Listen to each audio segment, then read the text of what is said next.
Welcome. I'm going to start with a little pre-roll here, so I'm going to ask you all to be meditative for the next 4 minutes. Are you hearing me? For the folks in the room, Paula Davis, let's use our inside voices and be meditative for the next few minutes, and we're just going to have a little music and give the folks at home a chance to get situated. Happy Palm Sunday. Happy Palm Sunday.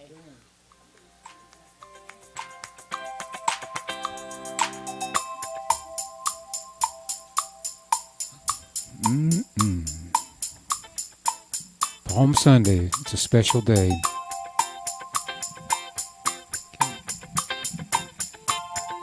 It's a turning point. Did you know that? I won't say that's the whole point of it, but it is a point of it. It's a turning point. So, if you are watching us at home, and you're probably the smart ones, you decided not to drive out in this crazy monsoon, welcome. Welcome all who are watching us online. And yes, you have come to the right place, and yes, you are here by divine appointment. So go ahead and get your coffee situated, your tea, bowl of oatmeal, it's good with me, and get ready to enjoy the service with us. And we'll be starting in just a couple of minutes.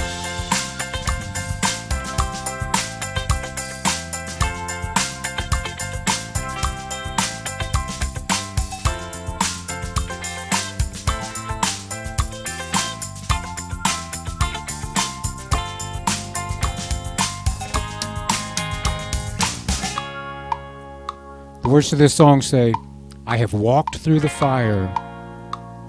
I have walked in the water. I have walked through the desert. I've walked into the heart of love. I have walked like a pilgrim. I have walked like a seeker. I have walked forever.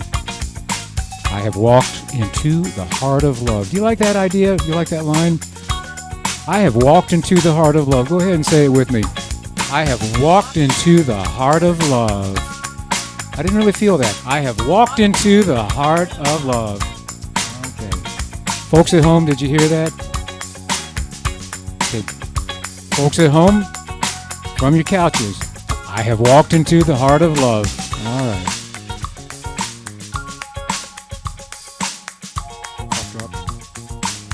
No point in trying to hide it. I'll just get busted on it later.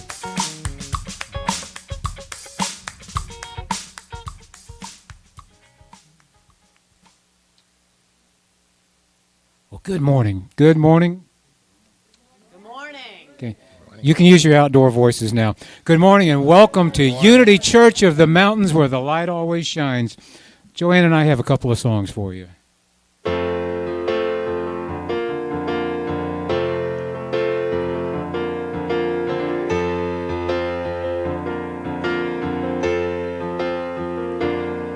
Here I am, Lord, it is I, Lord.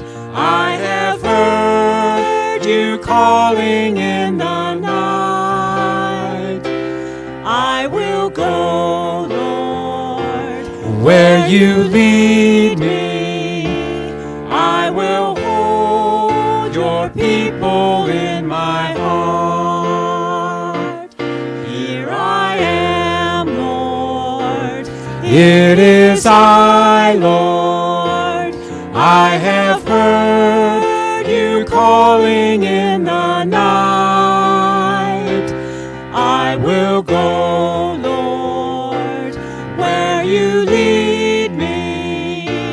I will hold your people in my heart.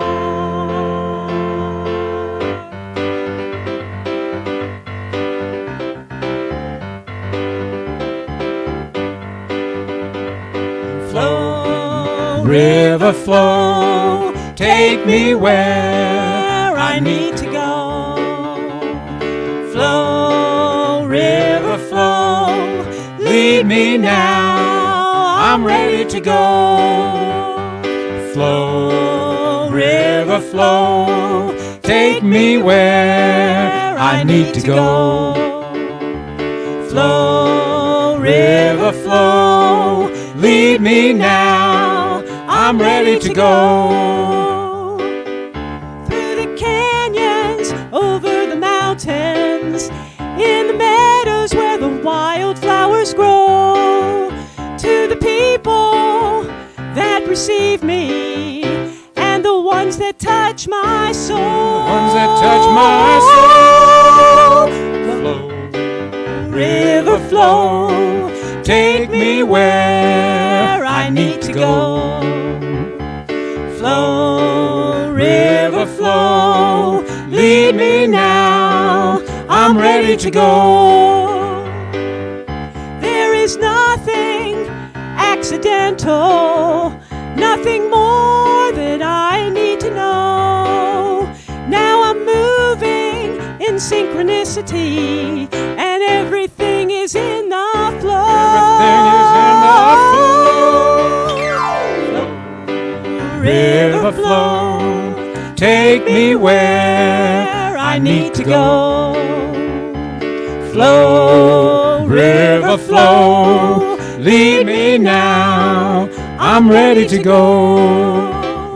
Flow, river, flow. Flow, river, flow. Flow, river, flow.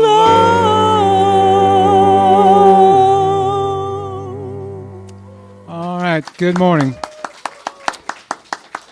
Our platform assistant today, Police Chief Ed Abel. Welcome, Ed. Former. Former. Okay. Morning. Good morning. Okay.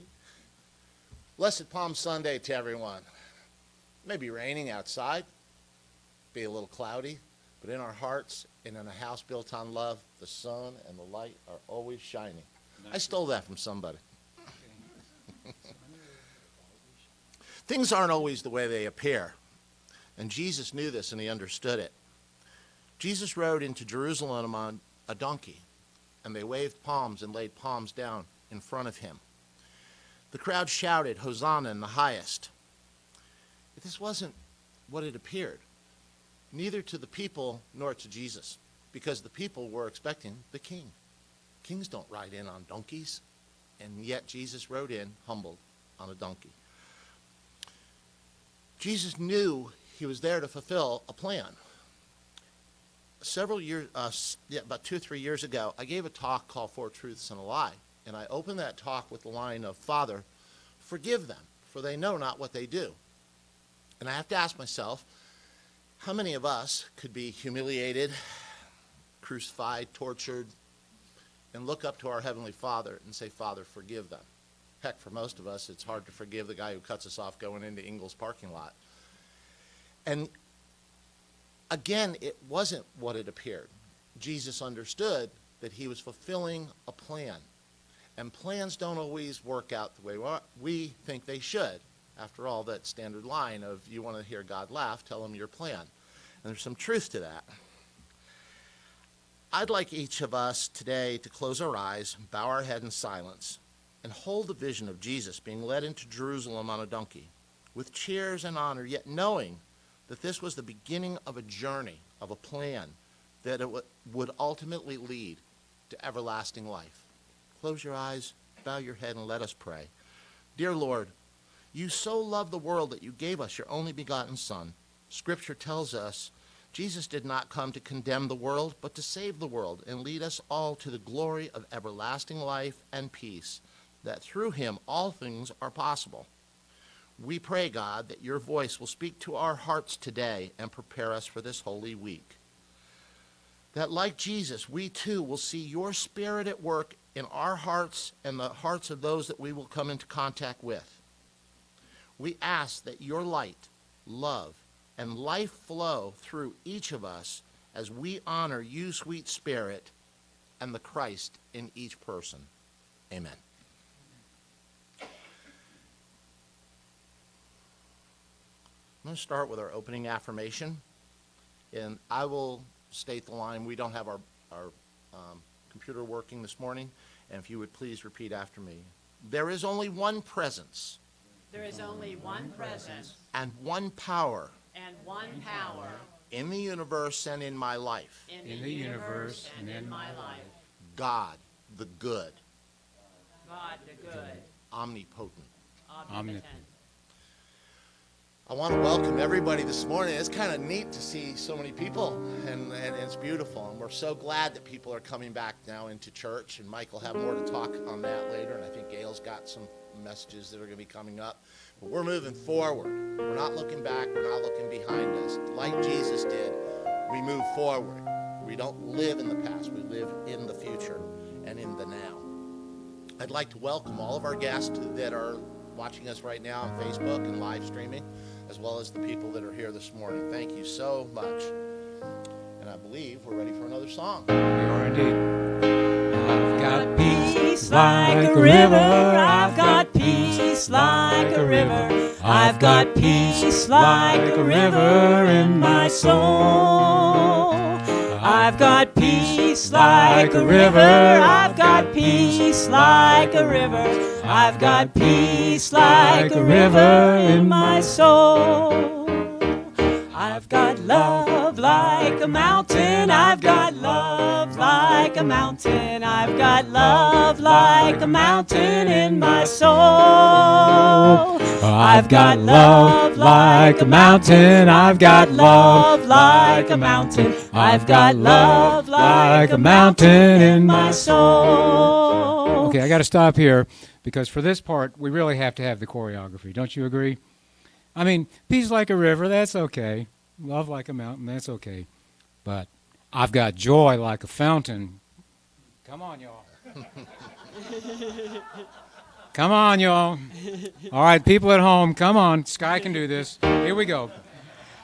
I've got joy like a fountain. I've got joy like a fountain. I've got joy like a fountain in my soul.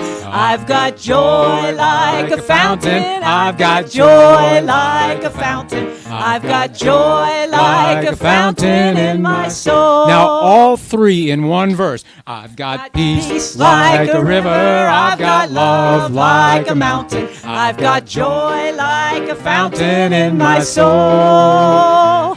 I've got peace Like a river, I've got love like a mountain. I've got joy like a fountain in my soul. I've got joy Like a fountain in my soul.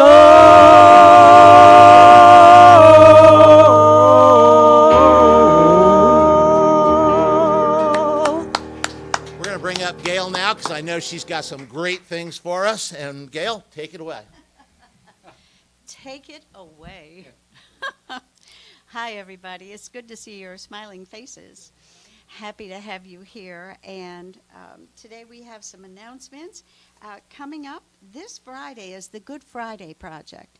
And Mike is part of that. And you have written a song for the Good Friday Project. Now, you might say, well, Gail, bring me up to speed. What's the Good Friday Project? Well, it's on Good Friday, and it starts at noon, and it goes to 3. And it is a virtual service, and it's open to everyone. It's readings, music, interpretations of the 7 last words of Jesus, and contemplation time. Also, Robin Volker, Reverend Robin, is part of the Good Friday Project. And you can get all the details. It was in last Thursday's newsletter, and it'll be in this coming Thursday's newsletter. And you just have to click a button to register. It's $10 or a love offering. And I think it's a lovely way to be with other people on Good Friday. Coming up on Easter Sunday, a week from today, we have Reverend Robin and Mike together, a wonderful combination, and it will be April 4th, and the name of the talk is New Holy You. Reverend Robin will be giving the talk. This stirring celebration will move you from the cross to the empty tomb and promises to awaken a new holy you. And we're going to have 2 services. There'll be the gathering outside at 9:45. Still 9:45? All right. You don't want it at 9:30? Okay, 9:45. Inside is 10:30. And please call ahead to save a seat for you. That's new, but that way we know we won't have an overflow and everybody will be nice and comfortable. We'll have about 20 people, and that's, I don't know, I've been too busy to count, so I think maybe we have about that today. So that's what's coming up. And a little preview for Easter. Reverend Robin and Mike would be Easter. And April, Reverend David will be here. April 18th, Mike will be back. It'll be an Earth Day Earth Care celebration. It'll be outside only. One service. One service, Unity Mountain Singers. And the last Sunday in April, Mike will be outside at 9:45 and inside at 10:30. So that's enough of me. Check the Mountain Spirit. You can sign up for it on our website. Thank you very much. Beautiful, Gail. Thank you.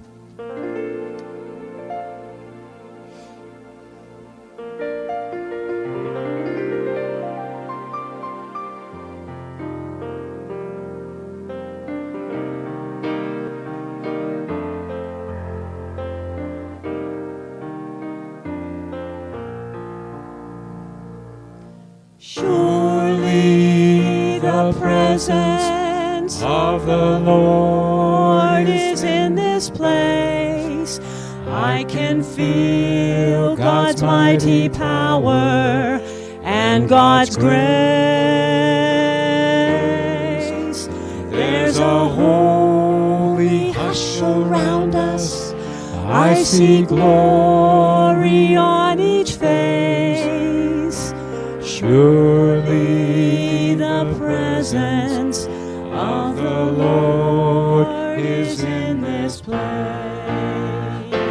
Surely the presence of the Lord is in this place.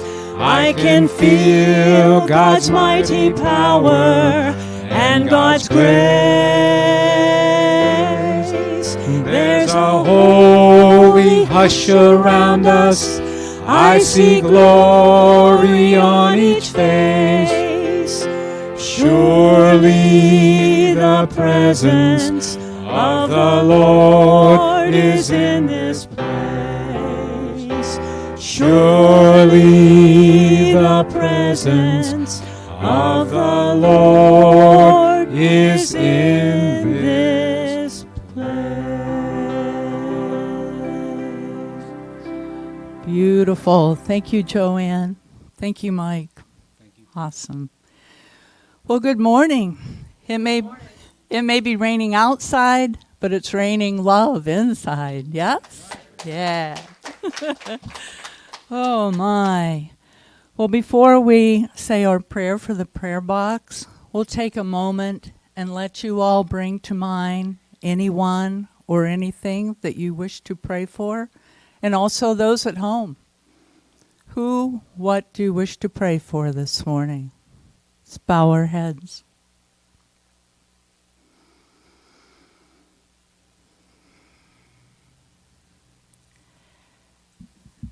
Accepting that all is Spirit is everywhere at all times, we embrace Spirit's healing energy, which is also everywhere at all times, coursing through us, our loved ones, and all situations. Thank you, sweet Spirit, for the miracle of your healing energy. Amen. And the daily word today is Hosanna, which basically means joy. So let's feel that as we take in, guided by the divine presence within, I follow the path to spiritual freedom. I imagine Jesus' experience riding a young donkey through the gates of Jerusalem, seeing the waving palm branches, feeling the people's love, hope, and even their fear as they shout, Hosanna! Blessed is the one who comes in the name of the Lord. His followers looked to Jesus as the one who would free them from bondage of Roman rule. Jesus, embracing his Christ nature, the spiritual identity he shares with all people, had accepted the greater mission of leading humankind to freedom from all bondage, all limitation, even freedom from death. Taking my inspiration from Jesus' example, I fearlessly embrace my Christ nature. Guided by the divine presence within, I follow the path to spiritual freedom. From John 12:13, so they took branches of palm trees and went out to him to meet him, shouting, Hosanna! And so it is. Amen.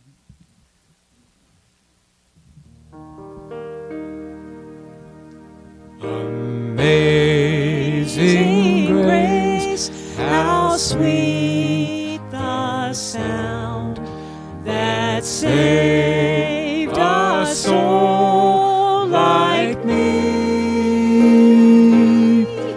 I once was lost, but now am found. 'Twas blind, but now I see. 'Twas grace that taught my heart to fear, and grace my fears relieved. How precious did that grace appear the hour I first believed. Through many dangers, toils, and snares, I have already come.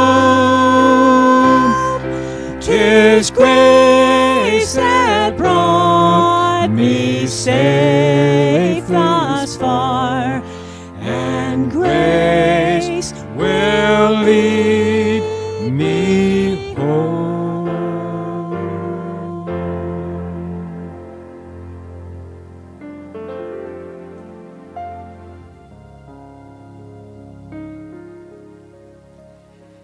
As we move into meditation, get comfortable in your seat. Maybe put your feet flat on the floor. Open up your hearts to God, your minds to a message.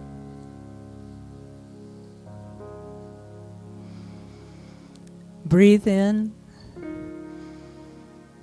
release. Breathe in again, release, relax. Relax your body. Relax your mind. Move into your heart space.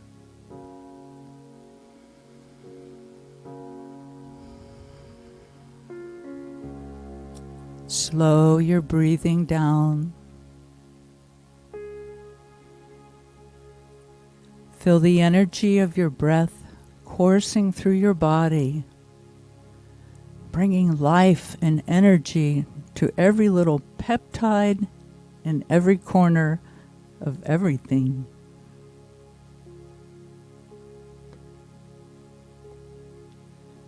Relax.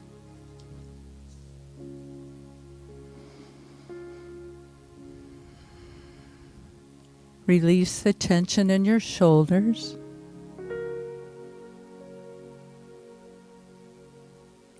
Relax your arms, your hands. Wiggle your fingers.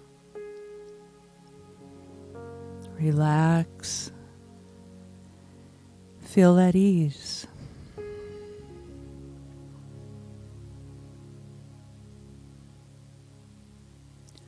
Focus on being calm,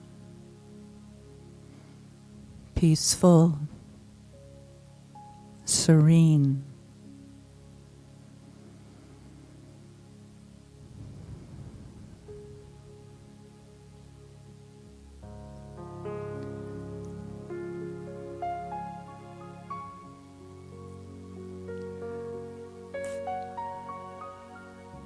Feel those energies moving throughout your body. Calm, peace, serenity.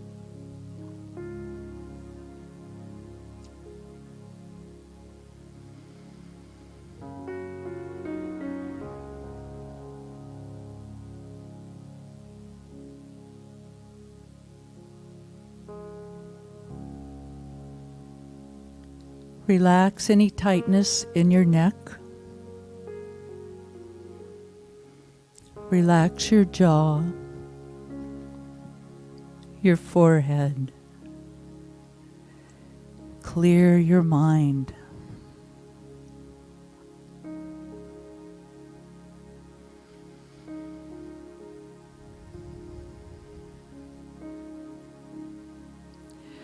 Release any negative thoughts, worries, stress, doubts, fears, anxiety. Let it go. Let the rain wash it away. Bye-bye.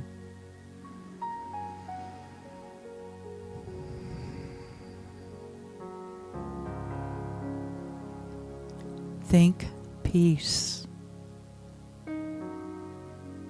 Feel at peace. Be peace.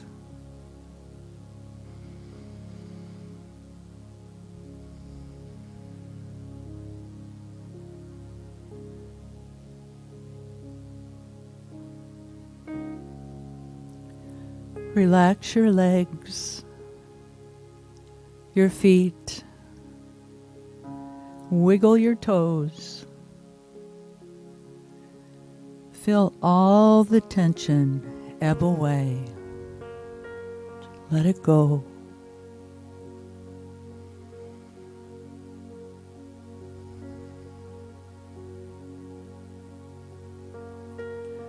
Go deeper into the stillness, the silence.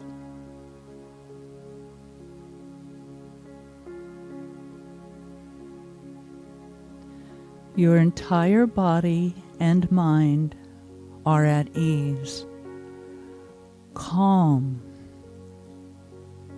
Stay here a moment. Be at peace in the stillness. Just be.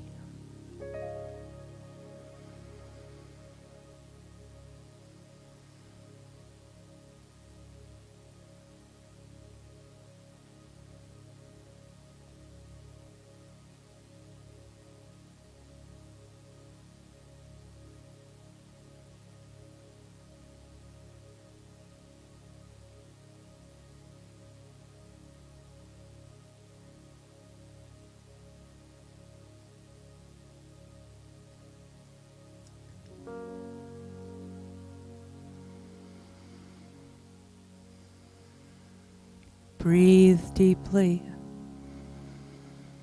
Sigh it out. Thank you, sweet spirit, for this precious time with you. And so it is. Namaste.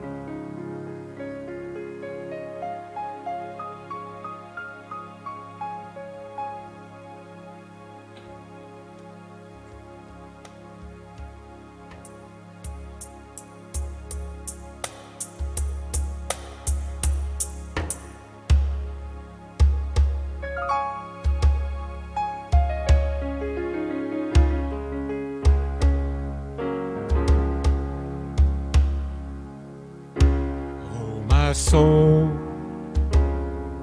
my feet are on the path.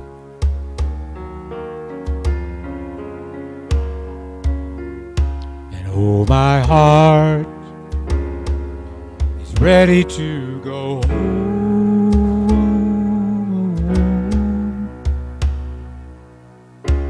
In my time, I've traveled so far.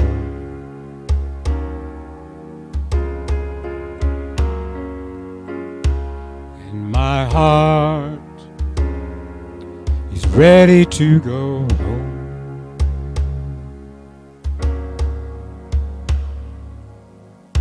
They don't understand.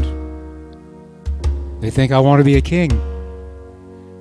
And in the days ahead, they'll desert me, deny me, disappointed and afraid. Well, I'm afraid too, in a different way. Because I do understand. And even now I wonder, why me? God, Abba, does it have to be this way? Will I have the strength? Will I have the courage? Will I have the faith? Yes? No? Yes, I will. I accept. Abba, if this is it, if this is it, if this is it, I'm ready. Take me home. Oh, my soul, my feet are on the path. And oh, my heart is ready to go home.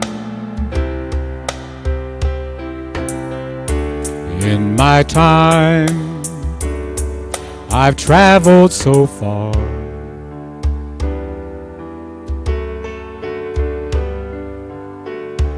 And my heart is ready to go home. Ready to go home.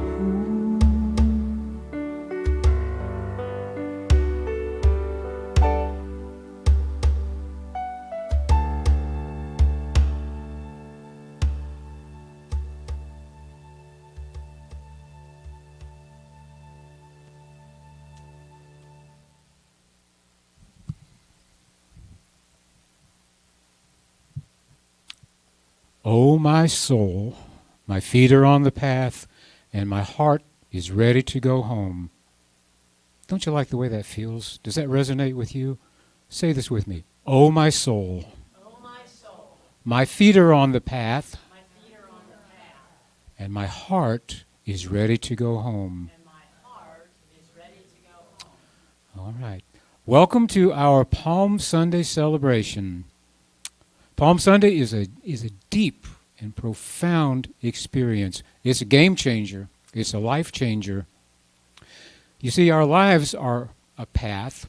We've been using that metaphor all morning, walking the road, the path, and there's a reason for that. This is what the whole thing represents. Sometimes the path is straight and narrow, to borrow a phrase from the Bible. Sometimes it twists and turns and spirals. Have you noticed that in your own path? Yes. Okay, that's a yes. Sometimes the path is easy. Sometimes it's straight and narrow. Sometimes it twists and turns and spirals. It's like Ed said earlier, if you want to make God laugh, tell her your plans. Our lives are a path. Now, Jesus' entry into Jerusalem represents a turning point, not just on his path, but the path, your path, my path. You see, he's been this person, and now he's going to be this person. You feel that? He's been this person, now he's going to be this person. And so it is with you and me, if we are willing. You see, this part of the journey represents a shift in consciousness from the physical to the spiritual, from the literal to the mystical, from ego-ness to oneness. You feel that? From ego-ness to oneness. It calls us to be brave It calls us to surrender and accept, to let go of what we thought we were in order to be transformed into who we were created to be. To let go of what we thought we were in order to be transformed into who we were created to be. I like that so much, I'm going to say it again. To let go of what we thought we were in order to be transformed into who we were created to be. Are you ready for this journey? Are you ready to get on the path? All right. Now, picture the feet of a young man. Have you got this mental image? He's a young man. He's strong. He's healthy. He's a strapping young guy. He's 33 years old. His feet are sturdy. He wears sandals, no shoes, and he lives in this dusty, dry environment, and he has spent his whole life walking. He walks everywhere he goes. His whole life has been a journey, both literally and metaphorically. Those feet, those sturdy feet, have supported him, and they've carried him every step of the way, from Nazareth to Judea to Galilee to Capernaum, and much, much more. That's only the 3 years that we know about. Side note on that, I just happened upon this the other day. An author named Joseph Holloman decided to figure out how many miles Jesus actually walked. So he read the scriptures, he looked at the geography, and he did the math, and he estimated that Jesus walked 3,125 miles during the 3 years of his ministry. How long is the Appalachian Trail? Does anybody know? Okay. He did 1.5 Appalachian Trails. And that was just in the 3 years. We have no idea how much walking there was before that. Probably a lot. Probably a lot. Those are some sturdy feet. What do you think? All right. Now think about your own feet for a second. They seem like a humble part of your body, don't they? It may seem to you that they're less important than your brain or your heart or your lungs or your arms. Actually, your feet are really important. They're your foundation. They carry you. The rest of your body completely relies on them. And you know, even though it's not spelled the same, I love the fact that the bottom of your foot, one of the most humble parts of your body, is your soul. So bless your feet. Love your feet. Be aware of how they feel to you right now. Go ahead and scrunch them around in your shoes. Go ahead. How's that feel? Scrunch them around in your shoes. Imagine taking your shoes off, or go ahead and take them off. Go ahead and take them off. Stretch those toes. Imagine what it feels like to move your feet around. Remember what it feels like to dig your feet into the sand at the beach. Think about what it feels like to wake up in the morning here in the mountains and put on some warm socks and make your way to the kitchen to light the fire. Maybe you've done hard physical work in your life, and at the end of the day, it feels good to take those shoes off, doesn't it? Your feet are important. They're a humble part of your body, and maybe we even take them for granted sometimes, but they carry us, they support us, and even more importantly than that, they connect us to the earth. The soles of your feet are your connection to the soul of your path. The soles of your feet are your connection to the soul of your path. And like I said before, sometimes the path is a straight line from beginning to end. Usually not. We were going to have a service at Meeks Park, and then we weren't. And I guess God got a kick out of that one. Yeah. And here we are, and it's working out perfectly. Ever been to Meeks Park? If you're watching online and you're not from Blairsville, I know we have some Florida folks today. It is a jewel of a park. Flowing streams, athletic fields, series of walking paths. They all meander. None of them are straight. Does your life move in a straight line, or is it more circles and spirals? Well, that young man that we were talking about before moved on a path that was both. Not to get too metaphysical or woo-woo on you here, but it was both. His path was a straight line from birth to death. It also moved in a spiral, and there were layers of consciousness and thinking about things there that were beyond common thought, beyond words. Now, today is Palm Sunday. Let's talk about Jesus' journey into Jerusalem, the actual journey. Was it the last week of his life? Think about this for a second. Was it the last week of his life, or was it a step along the path to the beginning of his life? Was it the last week of his life, or was it a spiral back to his source, his heavenly Father, the kingdom of heaven? Both. So the procession itself. Jesus had walked all the way from Judea. He was drawing crowds all along the way, and for the entry into the city itself, he asked a couple of the disciples to borrow a donkey for him to ride. A donkey! A donkey. Some translations say it was a young colt. A donkey is almost as humble a conveyance as his feet. Why did he choose that? And yet the crowds were cheering, they were ecstatic, they were probably throwing flowers. Was he making a grand entrance, a triumphant processional? That's what the people around him thought, at least at that moment. Now, at the same time that that was happening, Pontius Pilate was also making a triumphal entry into the city from another direction. Do you know this part of the story? Yeah. Now think about the contrast. Think about the symbolism of that. Pontius Pilate, grand event, pageantry, banners, military might. Do you see it? Get that in your mind's eye? Jesus, borrowed donkey. Think about the symbolism of that. Which one of them turned out to be more important? Well, here's a hint. Matthew 23:11 says, "The greatest among you shall be your servant. All who exalt themselves will be humbled, and all who humble themselves will be exalted." We're called to serve. Now, the people who were hailing Jesus, cheering him, celebrating him, they didn't understand that at the time. They thought he would be a king. He was seeing something higher. They thought he would drive out the Romans. He was seeing something higher. They thought he would change the world. Well, they got that part right, didn't they? Yeah. So here's a question about that. Did he see the whole journey, the whole picture from the very beginning of his life? The Bible tells us a lot about thoughts.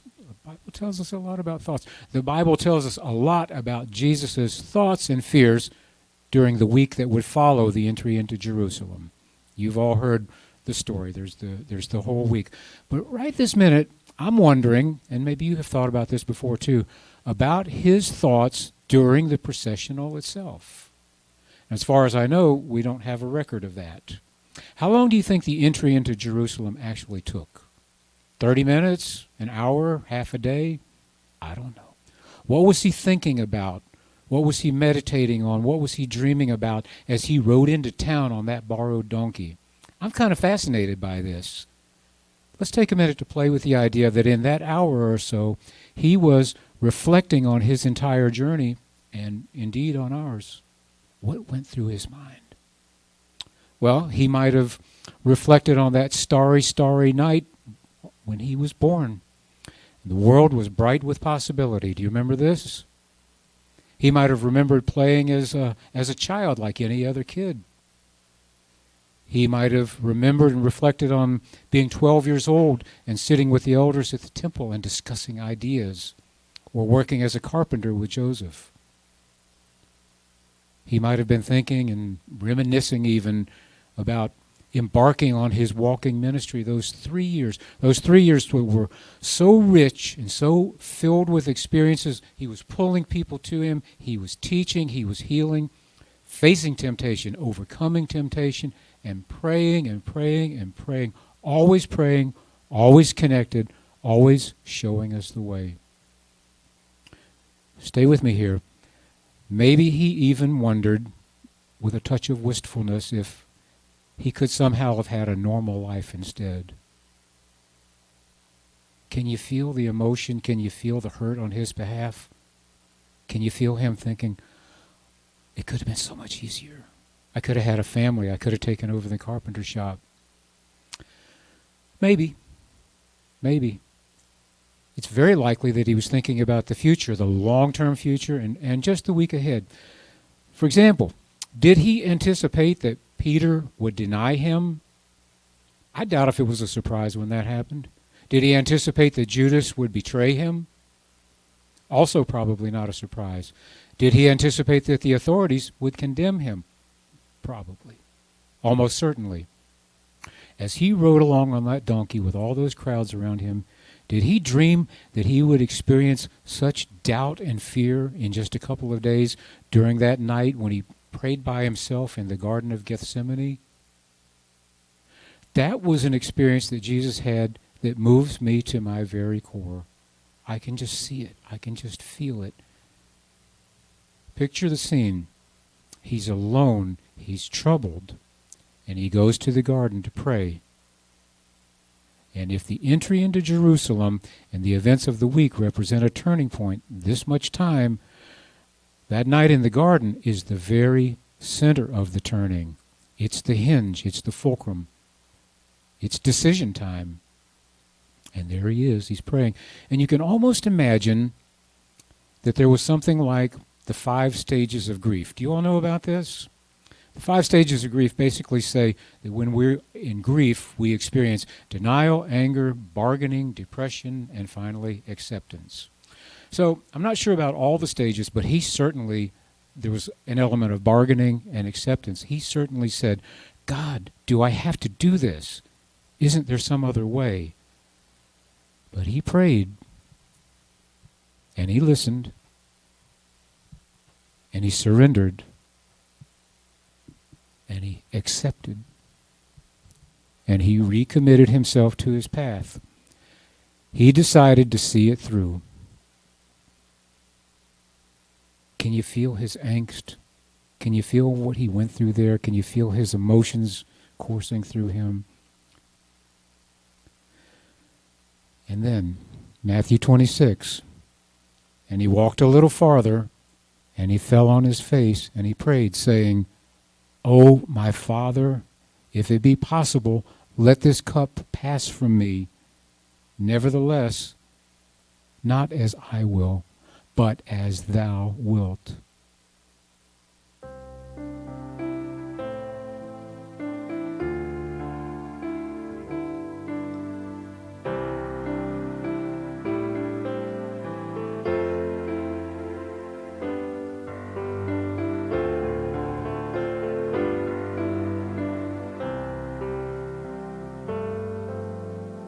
Into thy hands I commit my spirit. Thy will is my will. Heal me at depth so that I may glorify God. Into thy hands I commit my spirit. Thy will is my will. Heal me at depth so that I may glorify God. Into thy hands I commit thy spirit. Thy will is my will. Heal me at depth so that I may glorify God. So that I may glorify God. So that I may glorify God.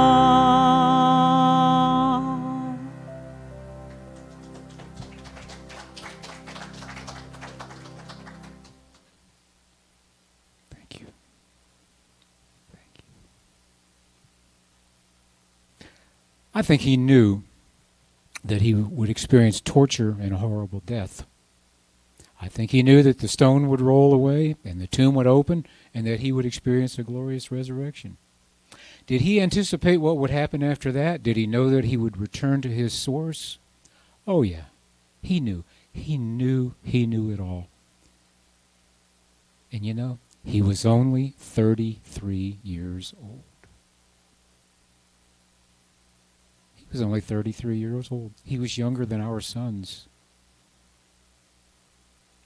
There's yet another stage of his journey, and that's the one that would take him directly into your heart and my heart. Do you know the singer-songwriter Leonard Cohen? He wrote Hallelujah. Yeah. He was now, first of all, Leonard Cohen was born Jewish. He adopted Buddhism in his life, and he had a huge respect for Christianity.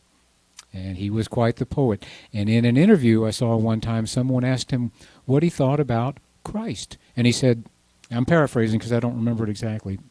He said, Christ enters into our hearts and lives there, filling the vast landscape of our hearts. I love that. The vast landscape of our hearts, filling the vast landscape of our hearts. Christ is enough to fill that. And when we embrace and accept and celebrate that presence, it becomes us. Now, at this point, we're not talking about Jesus the person anymore. We are talking about the Spirit of the Christ. This is the mystical Christ, and this is where the journey really turns into a spiral. This is where there are more and more layers, because this is a knowing beyond our thinking minds. This is the presence and the power of our connection to our source. This is the experience of simultaneously being divine and being human. Now, we might call that Christ consciousness. We might call it oneness. We might just call it faith. We might even just call it love. Would you be okay with that? Can we sum the whole thing up in that one word? Sure. He knew from the beginning. He showed us what he knew. He took us on a journey with him, a journey that never begins and a journey that never ends. Not today, but next year, we're going to wash each other's feet, okay? The ultimate in expressing humility and love for each other. And right now, oh my soul, my feet are on the path, and my heart is ready to go home. Okay, one more like we really feel it. Oh my soul, my feet are on the path, and my heart is ready to go home. Oh my soul, my feet are on the path, and my heart is ready to go home.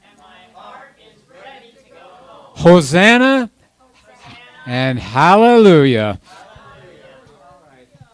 Here we go. We got one more song for you. And it goes like this.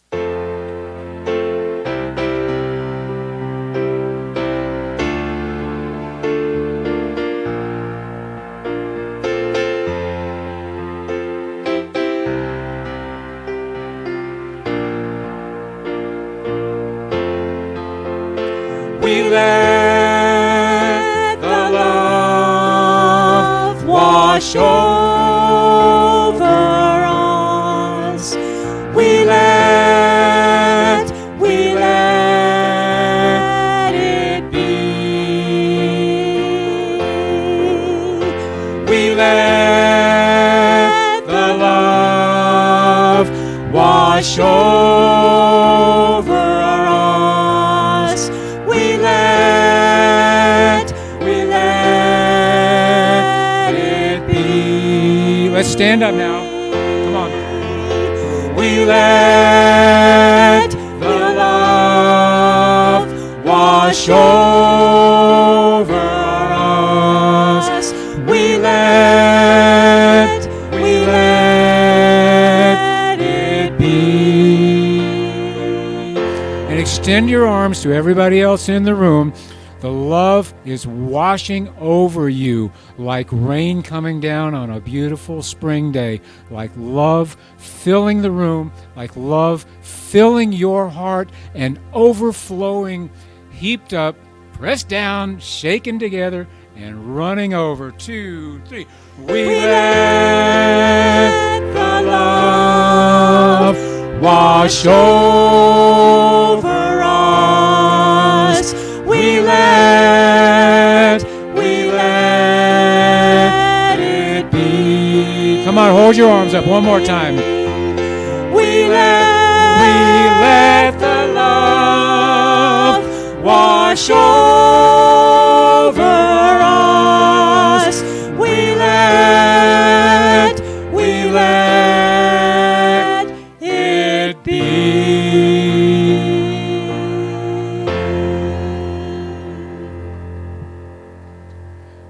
Hosanna. Hallelujah.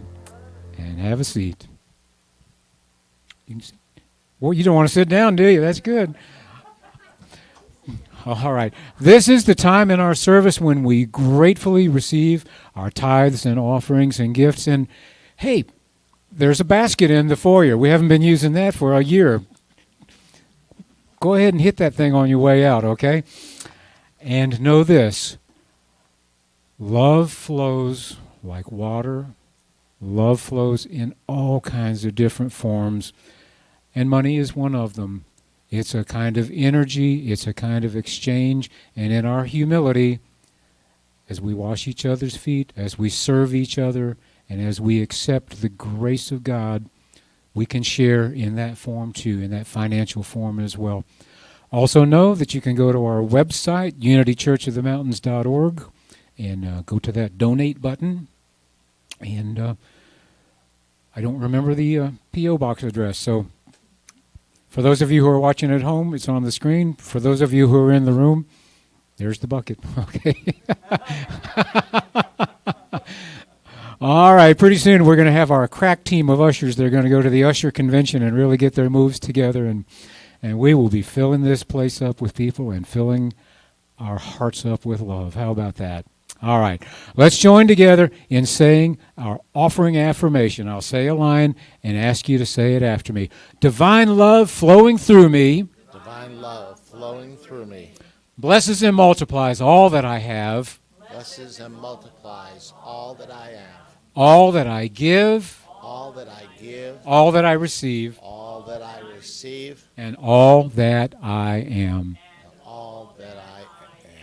Goodness gracious. Thank you all. Thank you all. Bless you all.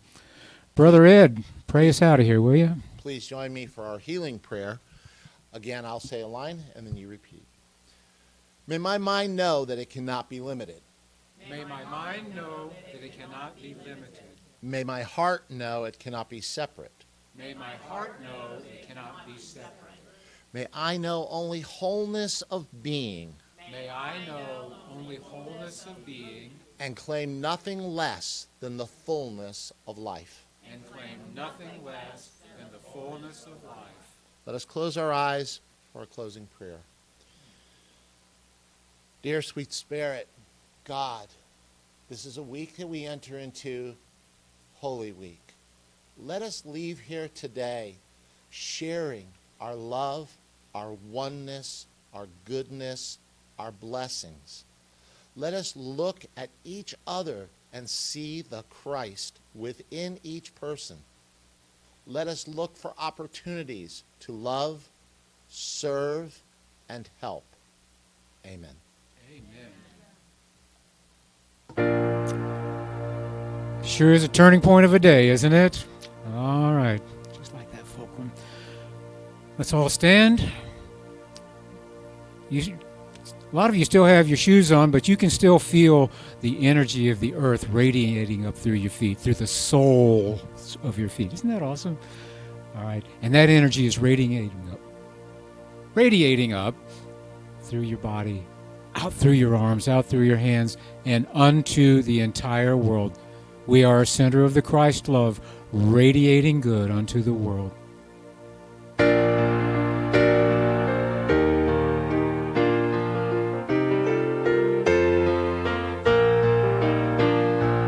Let there be peace on earth, and let it begin with me.